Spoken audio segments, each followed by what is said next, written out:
Hey Paula, let me show you this. Right, here's the Jenna top, the front, okay? And to do this placket with stitched buttonholes. Isn't that cool? You don't have to do a buttonhole. There, it's folded. All right, so let me show you how you get there. This is 2 inches, a strip. So it'll be, you know, cut like that. That's where it's gonna go. So I'll show you how to make the placket first. The strip, stitch it down the middle, okay? And what you're gonna do is align it.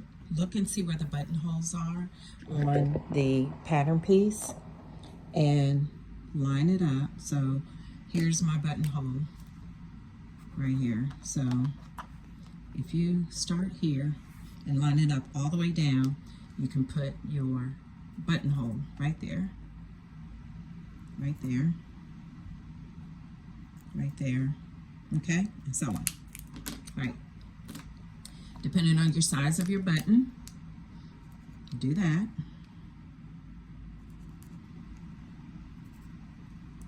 So you're going to stitch, stop, skip over, stitch, stop, skip over. You get it, okay? And then this is what it looks like.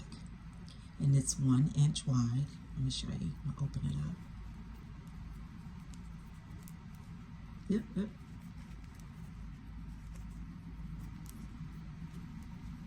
Okay, so stitch, stitch, stitch. It's open right here. Stitch, open.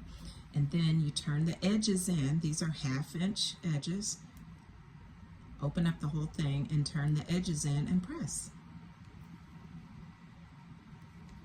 Okay, and this is what it looks like. It's 1 inch and it's got the buttonholes right there. Now let me show you how we got to 2 inches. This is what the pattern looks like. It's a 2 inch fold. It's basically self-faced, right? On the other pattern, it's a separate piece. It's a separate, it's 3 inches because it folds on itself also. Anyhow, here you go.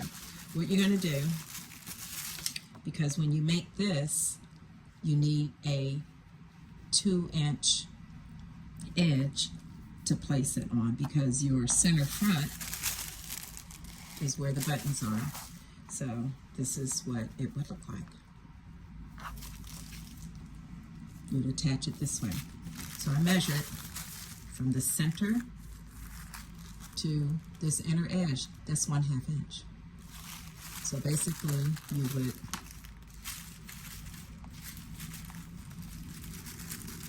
you would probably cut your, just fold it back on the center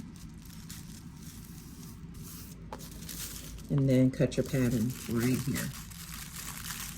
The center is the buttonhole placement, and here's your center front line down here.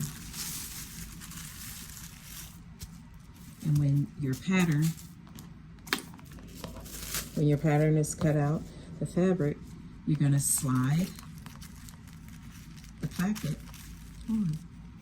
Now, if you want to put some more quality into it, maybe you do a stitch like this and then flip it over, like we normally would do, okay? But that's the point. You can do that how you want to, but that's where you get the right measurement, okay? Now you see here where the shirt, we're used to that, the rounded edge. What I would do is just make it, of course, make it longer. I'm just doing with a sample here. When you cut your fabric, cut it so you've got the curve right there, right? And then you've got a self placket with no buttonholes made by machine. Okay, 2 inches. You start here. You turn the self-facing in, fold the edge on the center front line, which is where the buttonholes are, and stitch your holes, press it, put it on. There you go.